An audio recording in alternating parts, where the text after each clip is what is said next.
नमस्कार, Hindi dictation YouTube channel पर आप सभी का स्वागत है। तो 5 सेकंड में रेडी हो जाइए डिक्टेशन लिखने के लिए।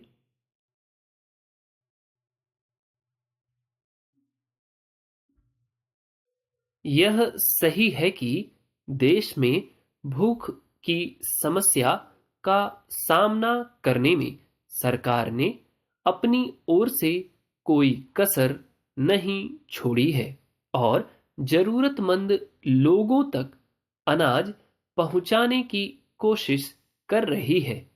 इसके बावजूद यह भी छिपा नहीं है कि आज भी देश में बहुत सारे लोग हैं जिन्हें अपनी भूख मिटाने के लिए कई स्तरों पर जद्दोजहद से गुजरना पड़ता है। शायद यही वजह है कि सुप्रीम कोर्ट ने मंगलवार को एक याचिका पर सुनवाई के दौरान साफ लहजे में कहा कि यह हमारी संस्कृति है कि किसी को भी भूखा नहीं सोना चाहिए। अदालत ने कहा कि यह सुनिश्चित करना केंद्र सरकार की जिम्मेदारी है कि राष्ट्रीय खाद्य सुरक्षा कानून यानी NSFA के तहत खाद्यान्न अंतिम व्यक्ति तक पहुंचे।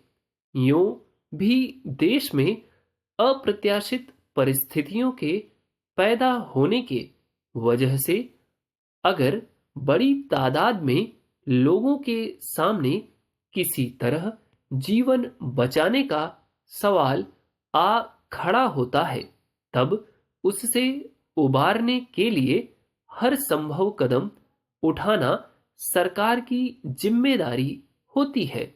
इसलिए अगर रोजी रोटी की समस्या गहराती जा रही है, तो स्वाभाविक ही सरकार का यह दायित्व बनता है कि वह इससे पार पाने के रास्ते निकाले।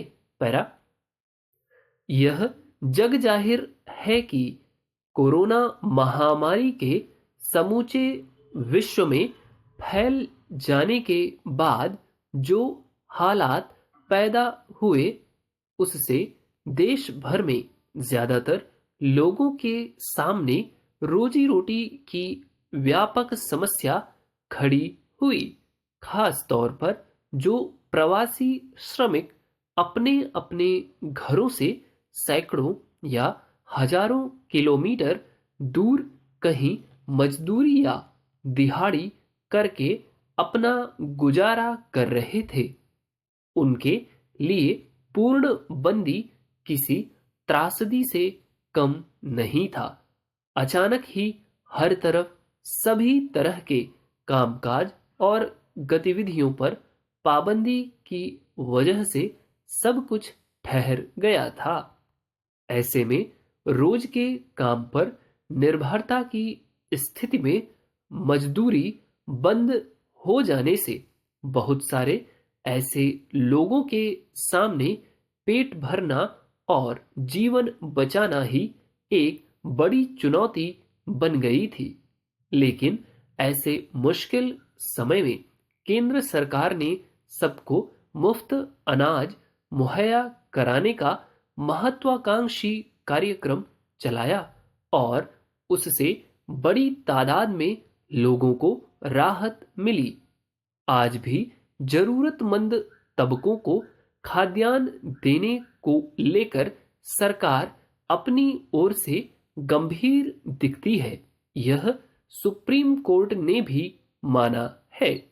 लेकिन यह भी तथ्य है कि इसी बीच दुनिया भर में भुखमरी की बढ़ती समस्या की चपेट में हमारा देश भी आया है।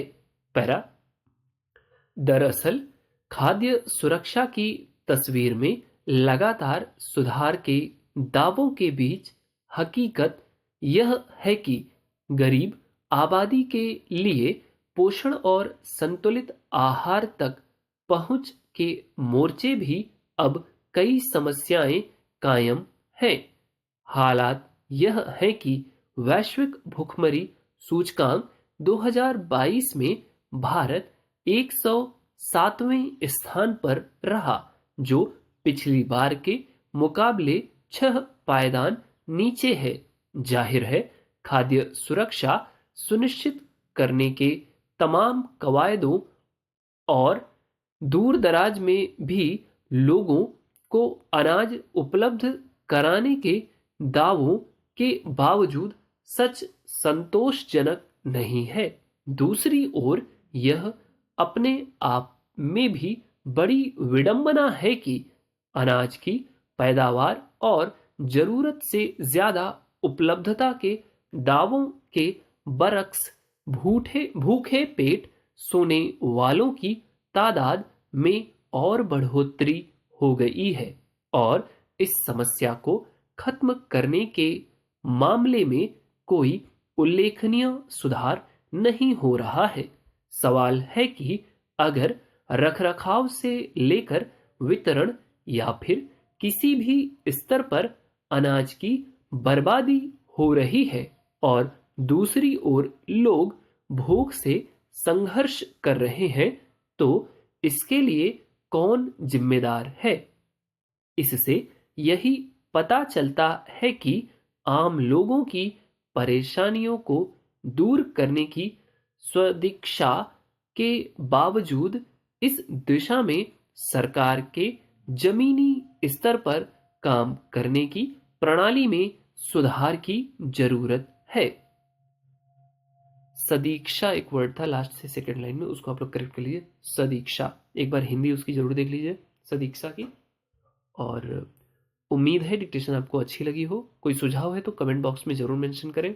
वीडियो अच्छी लगे, आपने लिख लिया तो वीडियो को लाइक कर दिया करिए, ठीक। उससे बाकी लोग भी ये सोचते हैं कि डिक्टेशन अच्छी बोली गई है, इसको लिख लेना चाहिए, ठीक।